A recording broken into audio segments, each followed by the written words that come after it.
very good evening to you and welcome to Fact Check with me, Abel Omar Street. So far, so good here in the country. From the reports released recently by the Ministry of Health, MOH, it has indicated that 1,250 people have so far tested positive for COVID-19, with mortalities being at 50. That is the number 50. And also today, we will not dwell that much on matters corona pandemic, but rather we'll look more into political matters, where recently we saw Tarakaniti, that is Senator for Tarakaniti, that is Kithure Kindiki, was posted from his role as the deputy speaker in the Senate. Now, also, we are going to see that Jubilee as a party, it still has an aim to remove all those people who have been termed as opposing the president's agenda and also disobeying the president's agenda. Now, to help us understand all that and many more on matters political, I'll be joined by one Bernard Keegan, who is a political analyst. Now, Keegan, a very good evening to you, and thank you very much for making time to avail here in this show called Fact Check. Now, Keegan, on Friday, that is Kithure Kindiki was posted from his role as the deputy speaker in the Senate, where 54 senators voted for the no confidence motion, where 7 senators opposed that motion. Now, Keegan, if you can hear me, were you expecting the results to turn out, or rather the events to turn out as it has happened, or rather as it had happened on Friday evening? Keegan.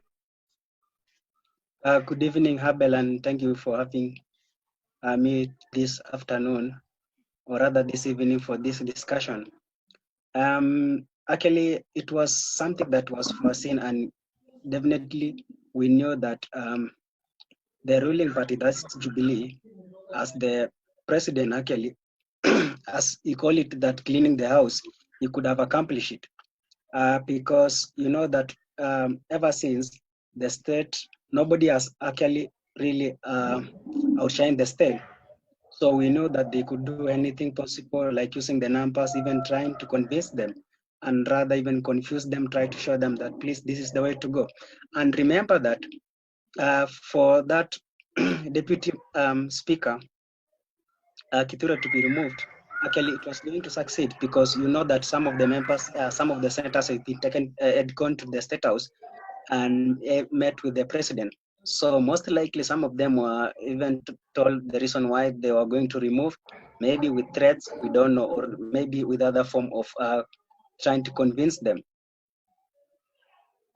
Yeah, Keegan, one thing that really caught my attention is that on that Friday evening in the Senate, when you look at the sentiments those senators are making during that motion, it's like they were praising Kindiki Kithure for his good work as the deputy speaker, for how he really succeeded in chairing those Senate events, or rather motions in the Senate. But what happened? What is it that how comes it's very ironical that those senators were praising Kithure Kindiki for his good job, but yet voted for no confidence motion against him?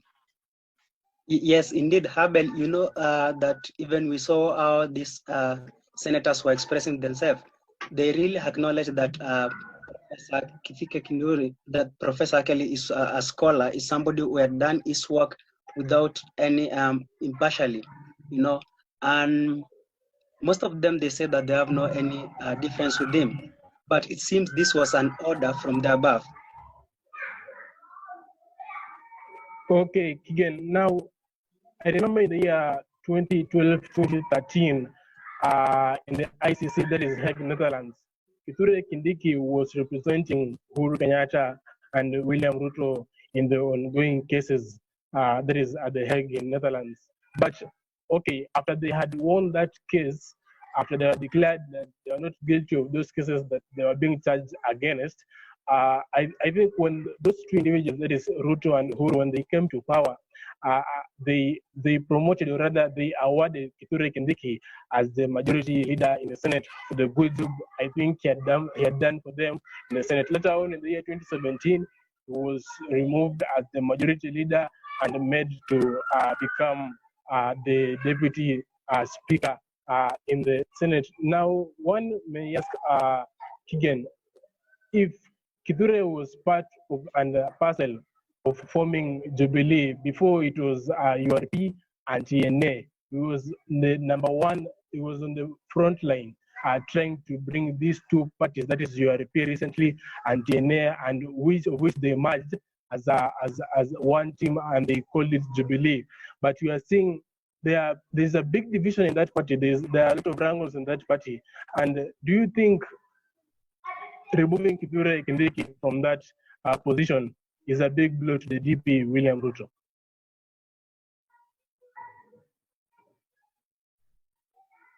Kigen, if you can mute your voice, I'm not getting your voice. Abel, absolutely, I could say that it won't affect so much because this is another way of trying to campaign for him. Because you know that I think whether you are a member or not a member, you have that your democratic right, maybe to support somebody or not. So now that trying to remove those who support Deputy President William Ruto in terms of just saying leaving the house, I think that is just trying to give him some kind of sympathy. Because after all, Abel, if I might ask you now that what's the essence of just trying to move these leaders, yet we have thousands, even millions of members who are subscribed to Jubilee Party. So you know that even if they change the party or they remove the people, those who had allied to these people, like for example, you find that in several communities, these people were lured by their politicians that please subscribe to Jubilee Party.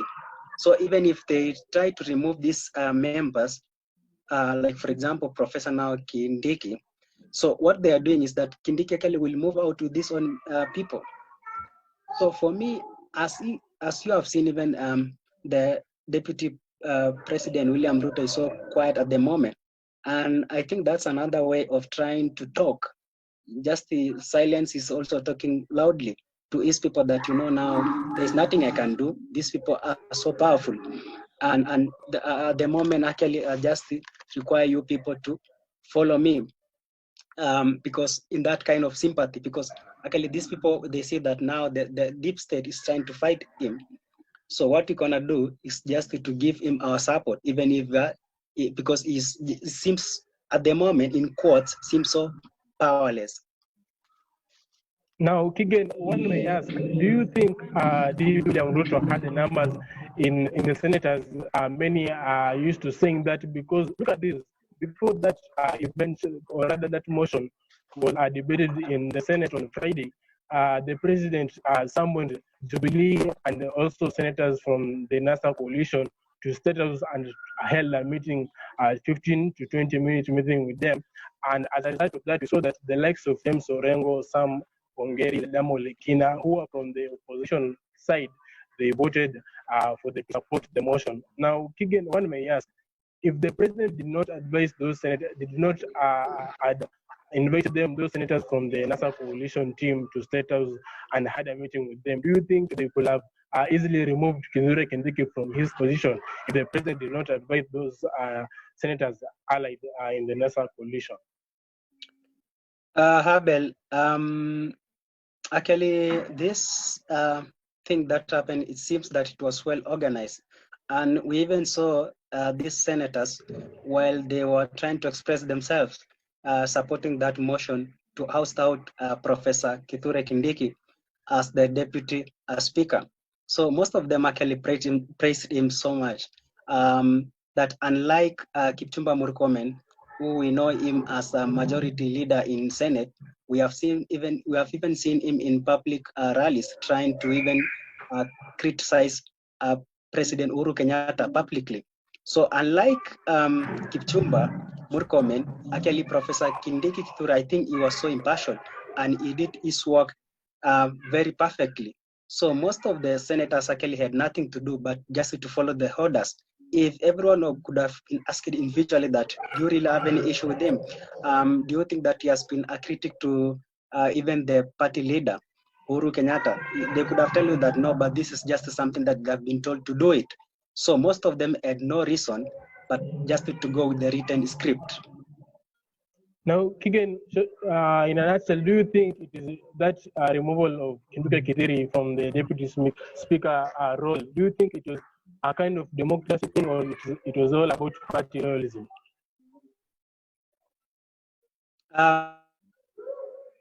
It looks like something that is not even loyalty. I can't call it that loyalty, but it's kind of just worshipping. Because I believe that when even you are a member, you have your own freedoms and you just follow blindly. You can even critique where necessary and show them that they are wrong when they are wrong, and when they are right. So trying to say that now you should keep quiet when these people are so wrong, I think that's just not even democracy, not even loyalty. I don't even have a better word to describe that.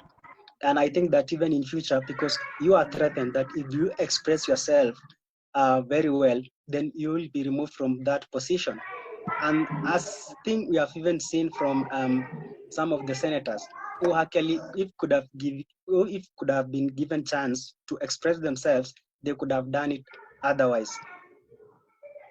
Now, looking at this picture that is being painted, that was painted on Friday in the Senate, it looks like if you're not loyal to your party, then you're a nobody, whether you're a legislator or whether you're a senator, it means you're nobody. Because I can give you an example. Look at this senator for Narok, Elamo Lekina, who had very recently for the chairman of Public Accounts and Investment Committee, where ODM as a party had proposed the name of Sam Ongeri to chair that committee, but it turned out that one Lemo Lekina won those elections. But the ODM party, or rather fraternity, they had disagreed on Lemo Lekina being the chair of that particular committee, and so therefore he was removed, and he was removed, and he was not able to win that particular seat. And the same Friday, Lemo Lekina once more again pledged his alliance, or rather his allegiance to Baba Raila Odinga and ODM party. What does it mean? Is it all about party loyalism, or is it that these senators should stand up for something, or is it about democracy? Kigan.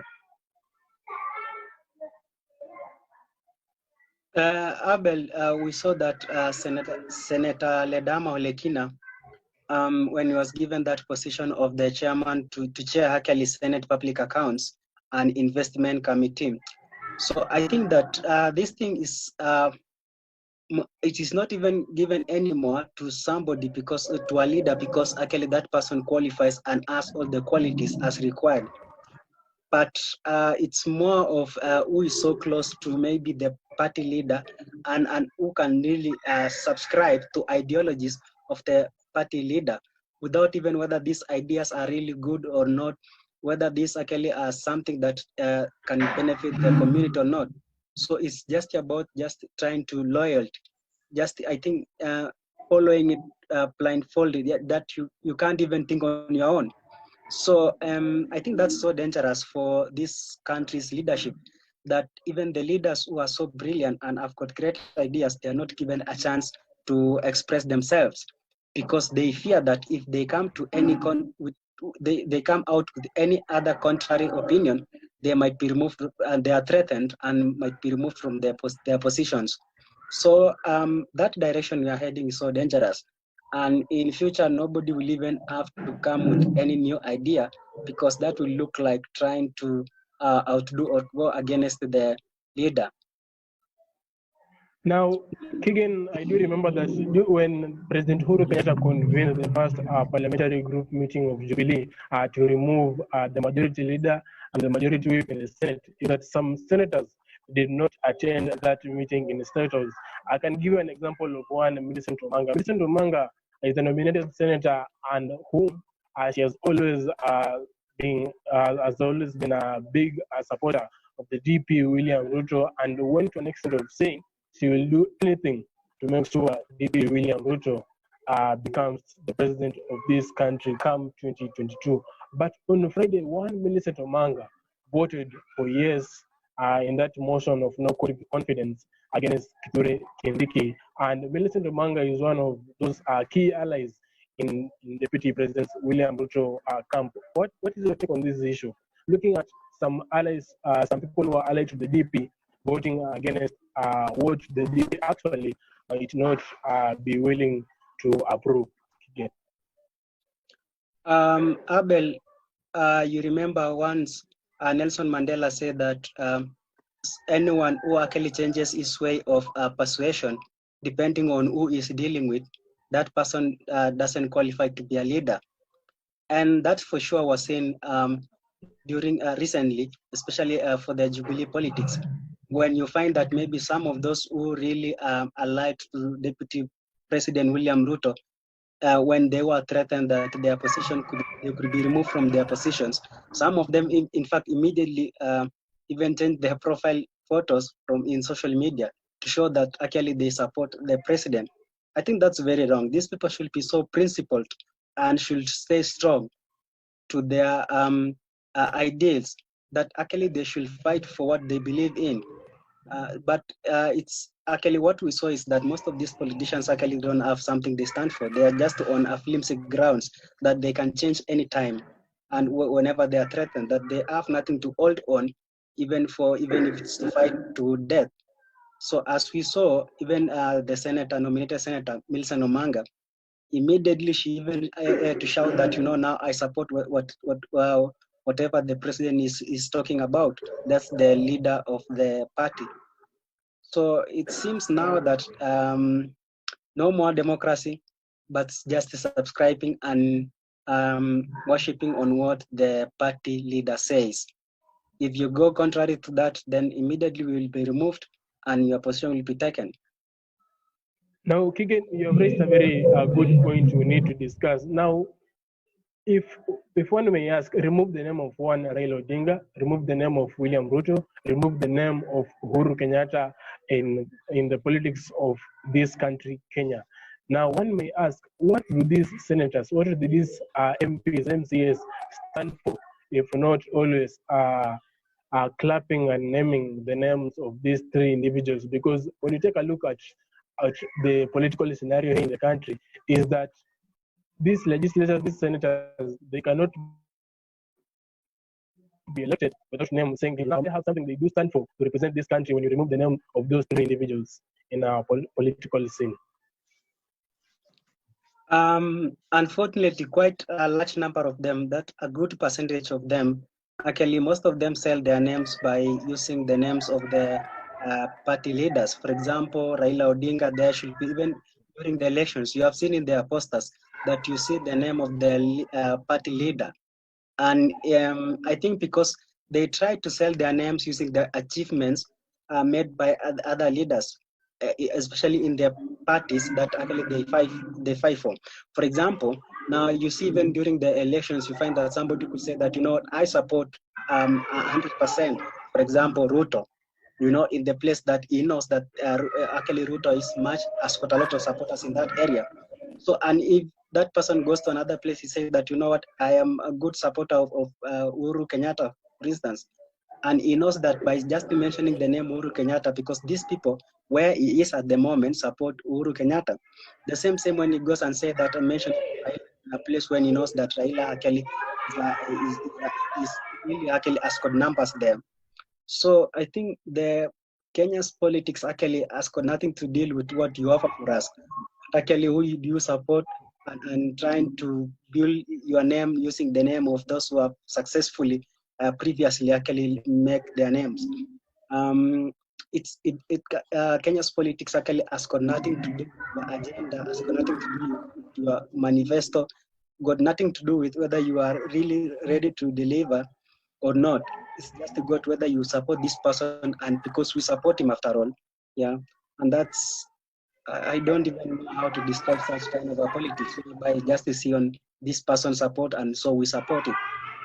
You remember Habel in that time when you say Suti,